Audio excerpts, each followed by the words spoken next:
This is the new Toyota RAV4 Adventure, part of the new 5th generation RAV4 that's meant to give you more thrills both on and off-road. In this video, let me show you everything there is to know about this brand new RAV4 Adventure so you could decide if this is the right SUV for you. First, let's look at the outside. The front end of this Adventure resembles the rest of the SUVs from Toyota's lineup. Very edgy and bold, and a huge departure from the last generation. The Adventure gets a special bumper design with a silver lower bumper that makes you think it has a skid plate. It does not. The projector headlights and fog lights are not LED, but you do get some LED daytime running lights. Moving on to the side, you'll see the new boxier type profile and the contrasting roof option really makes the Adventure pop. There are 3 colors you can select with the white roof and 4 more colors where the roof matches the body color. Besides colors, you can see a lot of matte black cladding, which adds some ruggedness, and the wheels are unique to the Adventure Edition. They are 19-inch wheels with matte black accents. Now moving on to the back side, you see a very squared off rear end. There's integrated spoiler, privacy glass, and all of the emblems are blacked out. The lower bumper is specific to the Adventure trim and it has a silver trim piece that matches the front side. You also get dual chrome exhaust tips. As for engine options, there's only one, and that is a 2.5-liter 4-cylinder pushing 203 horsepower and 185 pound-feet of torque. It is mated to a 8-speed automatic. As for pricing, this Adventure starts a tad under $33,000 and it sits right in the middle of the 7 available trims for this brand new RAV4. Since the 5th gen RAV4 debuted in 2019, very little has changed for 2020 model year. This Adventure now gets Android Auto in addition to Apple CarPlay for 2020 as well as XM satellite radio. And that's about it. Alright, so here's a look at the trunk. As you can see, pretty big. It's wide, it's deep, so in terms of groceries, boxes, luggage, you're not going to have a problem back here. The only thing is, you probably want to put some kind of net or divider because there's not a lot of storage space, so if you put a few bags of groceries, they might fly around. Underneath here, you do have the spare tire. Over here, because this Adventure Edition is equipped with the optional Into 3.0 entertainment setup with the upgrade JBL speakers, you do see this subwoofer that kind of takes a little bit of space over here. On this side, you got a little storage compartment with a net, although the first aid kit kind of takes up most of the room.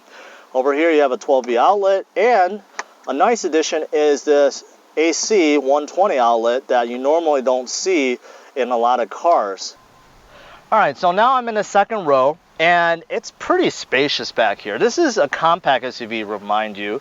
And take a look, I'm 5'10", so there's a good 6 inches of legroom left. And same thing with headroom and even width, there's plenty of it. 2 large adults sitting back here would not be uncomfortable, so that is a welcome surprise. Also, in terms of the seats, they are very comfortable. They feel really good.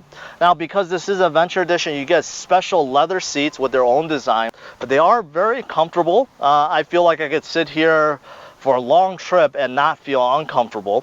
Now, they don't slide forward and backwards, but the seat back does recline up and back with the lever over here. You get cup holders on the door panels, and you also get a pair in the center armrest.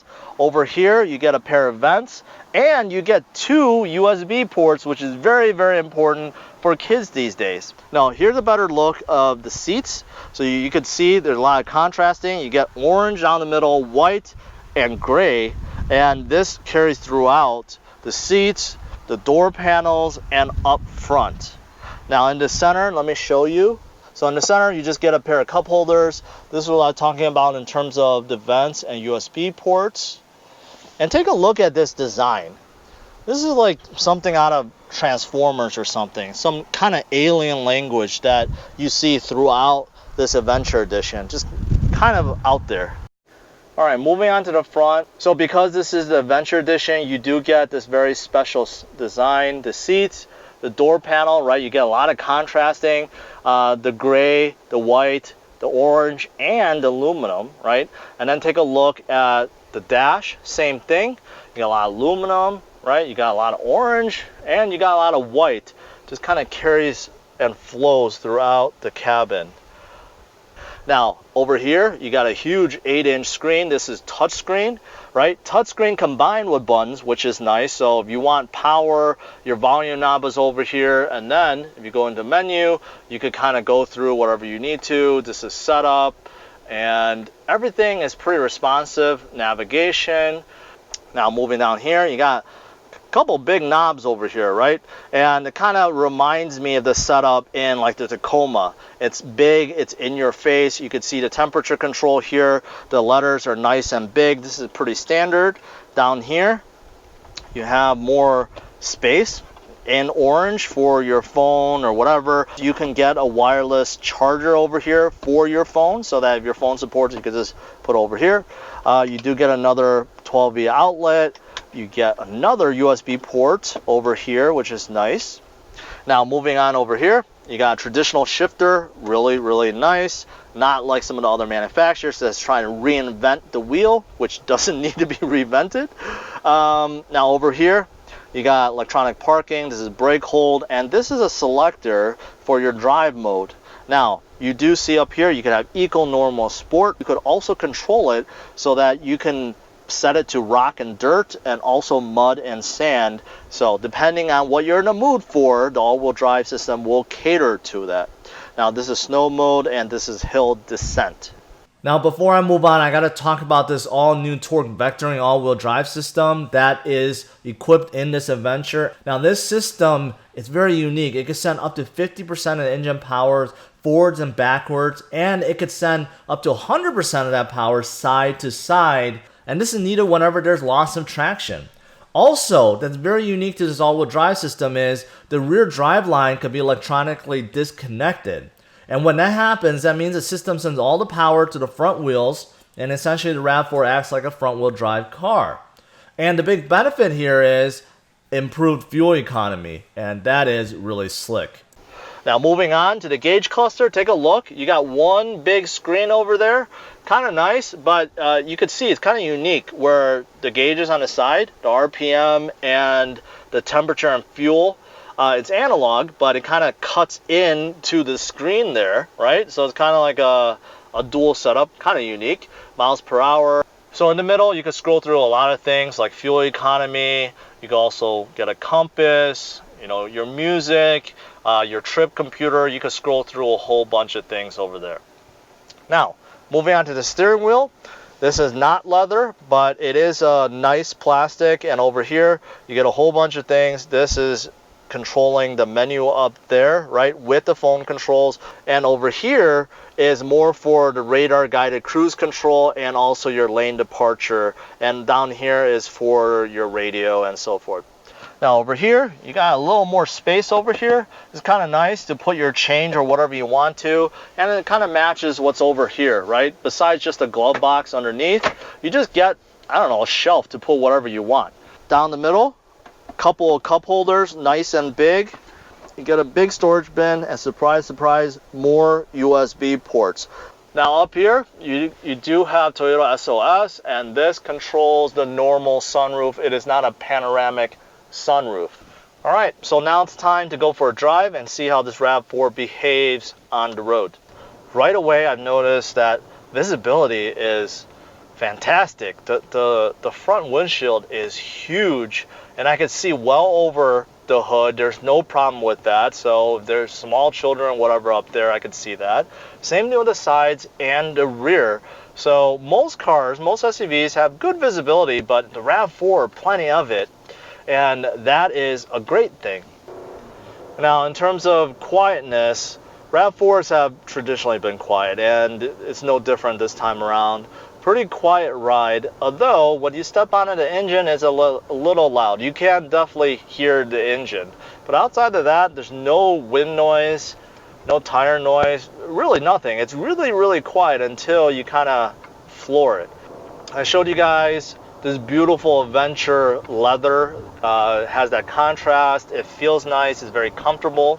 Now this one that I'm driving does not have leather wrapped steering wheel, which would be nice, but that is an option. You can get an optional leather and heated steering wheel, which will really come into play when winter hits.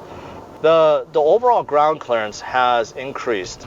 Now, if you get the regular trims, not the limited or the Adventure, they're 8.4 inches off the ground. Now this one, because of the Adventure, 8.6 inches off the ground, which actually is a good amount of ground clearance. So that's also different. Now, in terms of driving position, when I'm driving, I don't really feel like I'm much higher, but that ground clearance does make it easier for you to go off-roading, right, and avoid scraping the bottom. Now, in terms of the brakes, they feel normal. It doesn't catch on too early. It has that linear feel, which is nice. All right. Okay, so just stepped down a little bit, went up to about 55 miles per hour. The engine made a lot of noise. The car, unfortunately, didn't move that fast, but it's not very slow. I would say it's just adequate. So let's talk safety. This includes Toyota Sense 2.0, which includes a whole array of safety features. Now, this is pretty standard now. A lot of manufacturers have their own whole suite, and Toyota does have their own suite as well. And this includes everything from pre-collision warning, braking, you got radar guided cruise control, you got warnings about staying within your lane, you get assist if you swerve out. So you get a whole bunch of that. You also do get auto high beam, you get a camera that tells you what, it can read the signs for you and tells you what speed you're supposed to be going at. So you do get a whole bunch with this RAV4. Now, I gotta say, the driver's seat is very comfortable. I showed you guys in the back. When I was sitting in the back, I thought, hey, this is very comfortable, and I could sit on these seats for long trips. Same thing up here. I mean, it's actually just really comfortable. It doesn't really hold you in. It's not sports seats by any means, but I don't feel like I'm sliding around. In a lot of cars where I test leather seats, I'm kind of like moving all around, right? This has kind of like a combination where it's leather, it's a little bit of bolstering, but it's not uncomfortable, and I'm not sliding around in it, and it just feels very comfortable. So Toyota designed these seats really well. Now, today is a pretty windy day. Some of you guys may have heard the wind noise when I was outside, but right now, while I'm cruising along, right, I'm barely touching the steering wheel, and the RAV4 is rock solid. I don't feel like, sometimes when you're driving a very light car, you feel like the car is being pushed away because of the wind. I don't get that sense at all. I'm barely touching the wheel. I'm going straight, the wind is blowing, and I'm not being affected. That shows you Toyota quality. In terms of steering, it's still on the lighter side. Toyota cars generally are lighter side, but I feel like there's a little more heft to this one. Before, some of the RAV4s have driven very light steering, and not just RAV4s, but just Toyotas in general. This one, a little more heft, but it's still not as engaging or as direct, say, as CX-5. But it feels like an improvement. And for those of you guys that want it towed, this Adventure can tow up to 3,500 pounds because of the torque vectoring all-wheel drive system, and the same goes with the TRD off-road. Lastly, let's look at the good and bad to this RAV4 Adventure. The bold new exterior styling, the vastly improved interior, there is now more power and better fuel economy, the torque vectoring all-wheel drive system, there's good space in the second row and trunk, and the ground clearance is now even better. Moving to the bad, there are a few things. The engine is loud and noisy. The rear seats do not slide, and even with the additional horsepower, the acceleration is just so-so. Overall, I'm very impressed with this RAV4 Adventure, and I'm giving it a score of 93. And if you want to see how it ranks among its peers, then check out driversonlyrankings.com. Thanks for watching, guys. Make sure you hit the like and subscribe to the channel, and check out some of these other videos.